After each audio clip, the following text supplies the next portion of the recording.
ತಿಂಗಳಾತ್ರಿ ಯಾವಾಗ್ಲೂ ಬರ್ತಾರ್ರಿ. ಈಗ ಬ್ಯಾರೆ MLR ಆದ್ರ ಸಿಟಿಗೆ ಹೋಗ್ಬೇಕು, ಅಲ್ಲಿರ್ಬೇಕು, ಅಲ್ಲಿದು ವಾತಾವರಣ ನೋಡ್ತಾರೆ. ಇವ್ರು ನಮ್ಮೂರು ನಮ್ಮ ತಾಲೂಕು ಇಂಪ್ರೂವ್ ಮಾಡ್ಬೇಕು ಅಂತಂದು ಏನ್ ಸೊಕ್ಕಿಲ್ಲ, ಅಹಂ ಇಲ್ಲ, ಏನಿಲ್ರಿ. ಪ್ರತಿನಿತ್ಯ ಬರ್ತಾರ್ರಿ. ನಾವು ಕಸ ತೆಗಿತಾರ, ಗೊಬ್ಬರ ಹೊತ್ರ ಗೊಬ್ಬರ ಹೊರ್ತಾರ, ಬರ್ತಾರಿ. ಮತ್ತೆ ನಾವು ಯಾವಾಗ ಹೋಗ್ತಿವಿ ಬಂಡ್ಯಾಗನು ಹೋಗ್ತಾರಿ, ನಡ್ಕೊಂತನು ಬರ್ತಾರೆ, ಡೈಲಿ ಬರ್ತಾರೆ. ನಂದಿದು ಹೊಲ ಕುಂತ್ಕಂದು ನೀವು ಇದನ್ನ ಮಾಡ್ರಿ ಏನೂ ಇಲ್ರಿ. ತಾವ ಇನ್ನು ನೀರ್ ತಗೊಂಬರ್ರಿ ಕುಡೀರಿ ಅಂತಾರ್ರಿ. ಮತ್ತೆ ಹಂಗೇನ ಅನ್ನಲ್ರಿ. ಹ್ಞೂನ್ರಿ. ಚಿಗುರ್ ತೆಗದ್ರ ಚಿಗುರ್ ತೆಗಿತಾರ, ಮತ್ತೆ ಕಸ ತೆಗದ್ರ ಕಸ ತೆಗಿತಾರ, ಎಲ್ಲದು ಮಾಡ್ತಾರ. ಗೊಬ್ಬರ ಹೊರ್ತಾರ್ರಿ. ಅದು ಗೊಬ್ಬರ ಅಂದ್ರ 5 ರೀತಿ ಗೊಬ್ಬರ.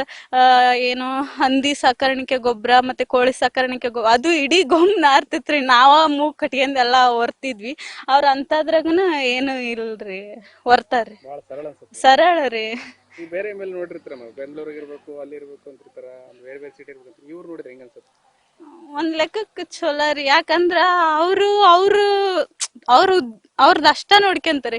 ಇವ್ರು ನಮ್ ಜನ, ನಮ್ ಮಂದಿ, ನಮ್ ತಾಲೂಕ್ನ್ಯಾರು ಅಂತಂದು ನಮ್ಮೂರು, ನಮ್ಮೊಲ್ದ ನಾವ್ ಮಾಡಿದ್ರೆ ಏನ್ ತಪ್ಪು ಅಂತಂದು ಅಂತಾರ್ರಿ. ಖುಷಿ ರೀ. ಹಂಗೇನಿಲ್ರಿ.